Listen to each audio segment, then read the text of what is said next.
बिस्मिल्लाहिर्रहमानिर्रहीम। अस्सलाम वालेकुम। क्या हाल चाल है? उम्मीद है कि आप सब खैरियत से होंगे। और आज बहुत दिन बाद मेरा व्लॉग आ रहा है। और ये एक सर्दियों की छुट्टियों में एक लेज़ी डेज़ी डे था, और जिसमें मैं बिल्कुल आराम से लेटी हुई थी। हल्की हल्की धूप आ रही थी बरामदे में, और ये चिड़िया चिक के अंदर पता नहीं क्या ढूंढ रही थी। वो पता नहीं क्या ढूंढ रही थी, और मैं उसको देख देख के पता नहीं क्या कर रही थी। बिल्कुल नकम्मों की तरह मैं लेटी हुई थी। कई काम रहते थे, और जनाब मैं मज़े से लेटी हुई इंजॉय कर रही हूँ।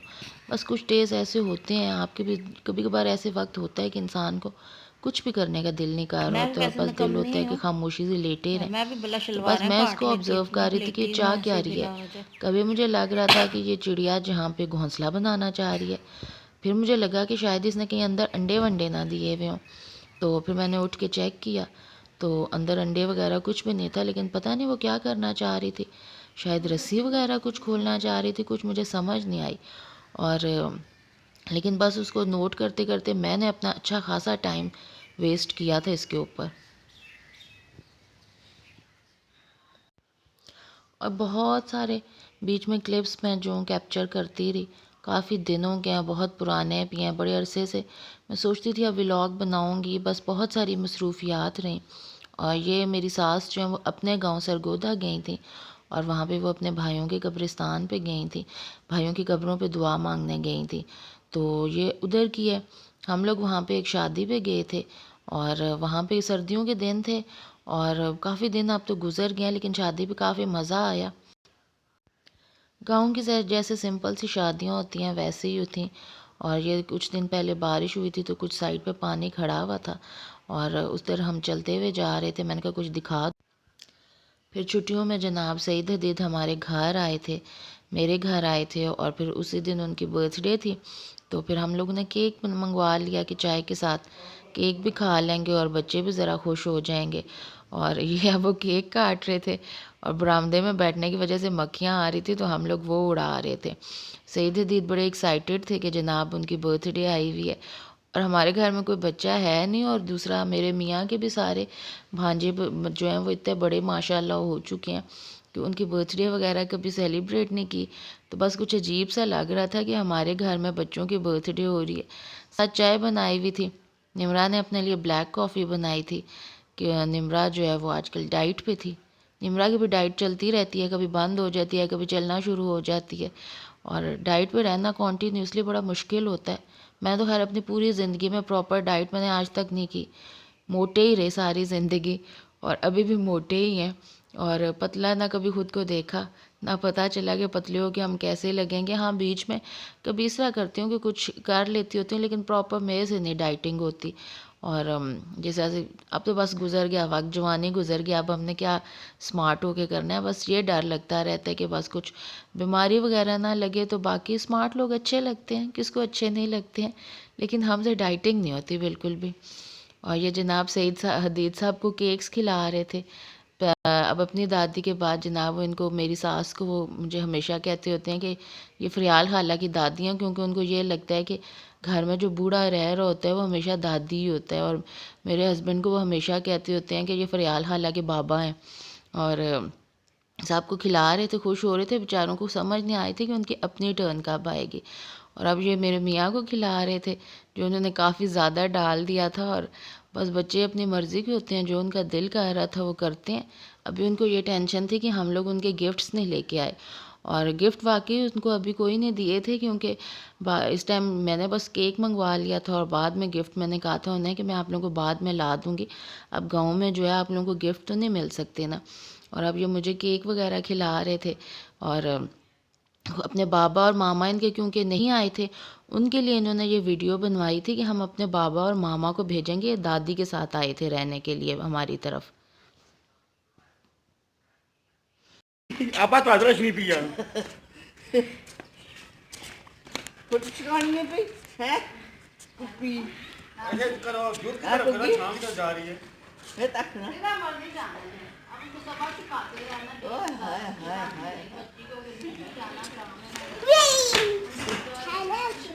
तो पेट उठे है ना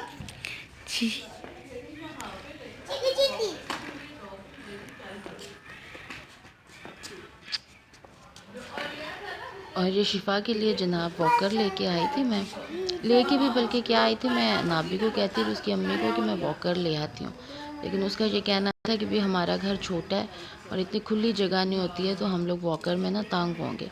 लेकिन फिर ये वॉकर जो है वो मेरे स्कूल में जो कोलीग हैं उनकी बेटी बड़ी हो गई थी, तो उसकी वॉकर ऐसे ही पड़ी हुई थी, तो मैं तो वैसे ही वॉकर लेके आई। मैंने कहा चलो, उनसे मैंने कहा आप ले आएँ, तो वो स्कूल में लाई। मैंने कहा चलो शिफ़ा को चेक करते हैं, अगर शिफ़ा इसमें खुश हुई तो फिर हम शिफ़ा के लिए जो है वॉकर ले लेंगे। तो शिफ़ा जो है इसमें जब हमने घुसाया, में से इतनी अच्छी खुली भी नहीं है पूरी कि शिफ़ा इसमें रिलैक्स होकर चल सके, लेकिन शिफ़ा उसमें बहुत ज़्यादा खुश थी, क्योंकि शिफ़ा जो है वो हर वक्त गोद में चढ़ी रहती थी और लगता था कि इसको जो उठाता है इतना हिलती है कि ऐसे लगता है कि बस ना इसको उठा के इंसान की कमर दुख जाती थी। और शिफ़ा जितनी ज़्यादा एक्साइटेड थी उससे कहीं ज़्यादा एक्साइटेड उसके दोनों भाई थे। उनका बस नहीं चल रहा था कि वॉकर के अंदर वो घुस जाएँ और वो दोबारा से चलना सीख लें। उनको हैरत भी हो रही थी कि ये क्या चीज़ है जो शिफ़ा इतना इंजॉय कर रही है। और जो मेरे मियाँ, इनको बेटियाँ बहुत ज़्यादा अच्छी लगती हैं। मोहम्मद से जब छोड़ दस अपने भांजे इनके माशाल्लाह बड़े बड़े हैं और एक भांजी है, इसे ये बहुत ज़्यादा प्यार करते हैं और उसे हर वक्त छेड़ते रहते होते हैं। और मेरे भी ये भांजों से इतना ज़्यादा नहीं हंसते बोलते थे जितना ज़्यादा शिफ़ा को लाड करते हैं। शायद बेटियां आदमियों को ज़्यादा अच्छी लगती होती हैं, औरतों को बेटे शायद अच्छे लगते हैं। ये तो सारे बच्चों वाले बता सकते हैं कि क्या वाकई औरतों को अम्मियाँ जो होती हैं उनको बेटे अच्छे लगते होते हैं, जो अब्बू होते हैं उनको बेटियाँ अच्छी लगती होती हैं। शायद ये रियलिटी है। और ये जनाब मेरे मियाँ साहब के काम ये हैं कि ये हमारे घर बेरी है जो, तो ये बच्चा हमें बहुत तंग करता था। रोज़ाना ये छत पे चढ़ जाता था और छत भी हमारा था, सिर्फ इनका छत हमारे साथ जुड़ा हुआ है। और मुझे लगता था जैसे हमारे छत के ऊपर भैंसें डगर डगर करते हुए जा रहे हैं। तो मुझे ये होता था कि ये छत की ना सारी ऊपर से ख़राब करेगा।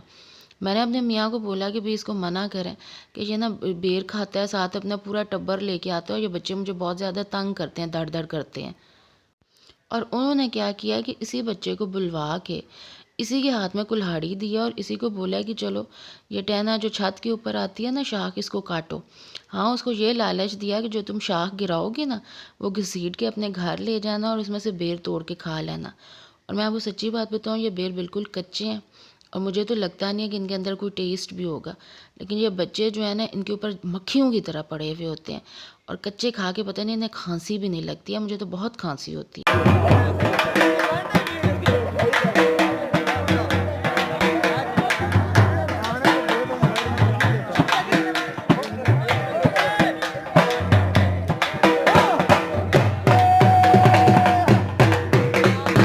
और ये ख्वातीन वाली साइड की तो मैं वीडियो नहीं बना सकी, लड़कों के डांस की कुछ थी वीडियोस, तो वो मैंने कहा कि आप लोगों को दिखा दूँ, आप लोग भी थोड़ा सा देख लेंगे हमारे गांव में लड़कों वाली साइड पे क्या हो रहा होता है।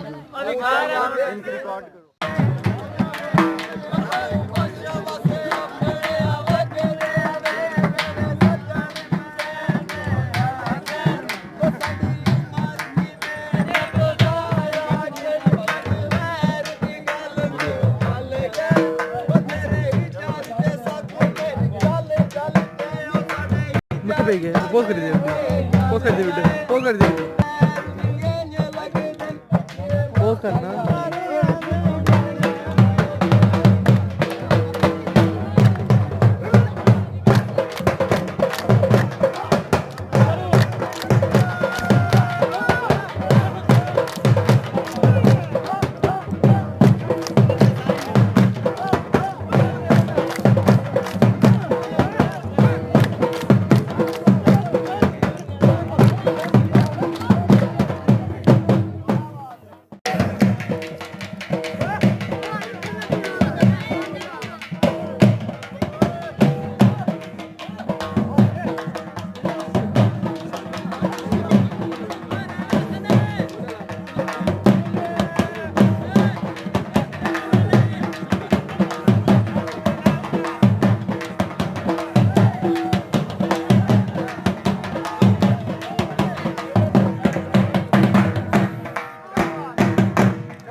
ये सईद लोग अब जा रहे थे और वो मतलब हम सब से मिलते हुए जा रहे थे। बस ये तरीका उन्होंने बड़ों से मिलने का सीख लिया है, इस तरीके से वो लोग मिलते हैं, इसके साथ ही हम व्लॉग का एंड करते हैं। उम्मीद करती हूँ कि काफ़ी दिन के बाद का व्लॉग आप लोगों को पसंद आया होगा, और कोशिश किया करूँगी कुछ और बनाऊँ, बस मसरूफ़ियत आड़े आ जाती है।